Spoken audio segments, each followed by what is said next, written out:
성경 읽기에 도움이 되는 묵상을 올립니다. 함께 공유하면서 묵상합시다. 솔로몬 왕이 죽고 그의 아들 르호보암이 왕위를 이었습니다.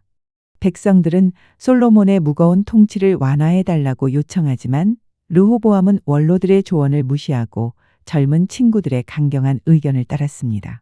솔로몬은 어떻게 하면 백성들을 위한 정치를 할 수 있을까를 고민하면서 하나님께 지혜를 구하였는데 르호보암은 백성들은 안중에도 없었습니다. 왕이 백성들을 돌보고 섬기는 자리라는 것을 전혀 이해하지 못하였습니다. 어떤 의미에서 우리는 우리에게 주어진 영역에서 왕입니다.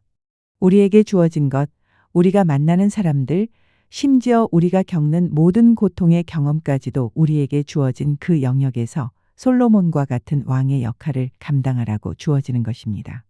그 사실을 망각한 채 르호보암은 섬김의 길을 떠나버렸습니다. 더 이상 그 위치에 있어야 할 아무런 이유도 없게 되었습니다. 결국 나라는 둘로 찢어졌습니다. 북쪽 지파 사람들은 르호보암의 통치를 거부하였습니다. 결국 그 지역에서의 왕의 역할을 빼앗기고 말았습니다.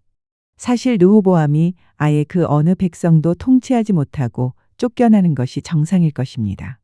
하지만 하나님께서는 남쪽 지파 사람들은 남겨두었습니다. 이는 다윗에게 해주셨던 약속 때문이었습니다. 우리에게 무엇인가 남아있는 것이 있다면 그것은 우리가 그나마 선방하고 있는 것이 있기 때문이 아닙니다. 오로지 하나님의 은혜 때문입니다. 그래서 이러한 상황에서 빨리 회개하고 돌이키는 것이 옳은 길입니다. 하지만 안타깝게도 르호보암은 여전히 회개할 줄 모르는 사람이었습니다.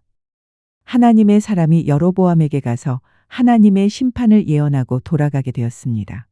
하나님께서는 그 선지자에게 아무것도 먹지 말고 물도 마시지 말고 왔던 길로 돌아가지도 말라고 하셨습니다.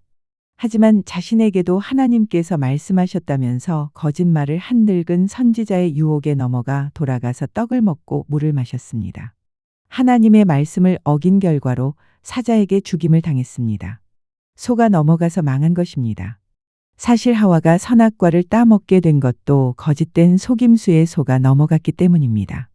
그래서 우리는 정신을 바짝 차려야 합니다. 정말 하나님의 뜻인지 하나님의 가르침인지 분별해야 합니다.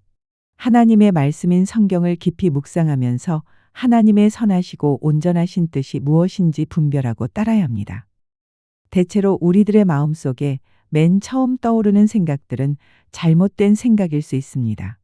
화가 나거나 미워하는 마음이 들거나 시기하는 마음이 들거나 절망적인 생각이 들 때 그런 상황에서 너무 성급하게 그 감정에 이끌림대로 행동하면 반드시 후회하게 됩니다.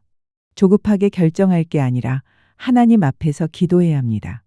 성경을 읽고 묵상하면서 하나님의 뜻이 무엇인지 살펴야 합니다. 나의 감정에 이끌린 생각대로가 아니라 하나님의 말씀이 내 생각을 다듬어 주시기를 기도해야 합니다.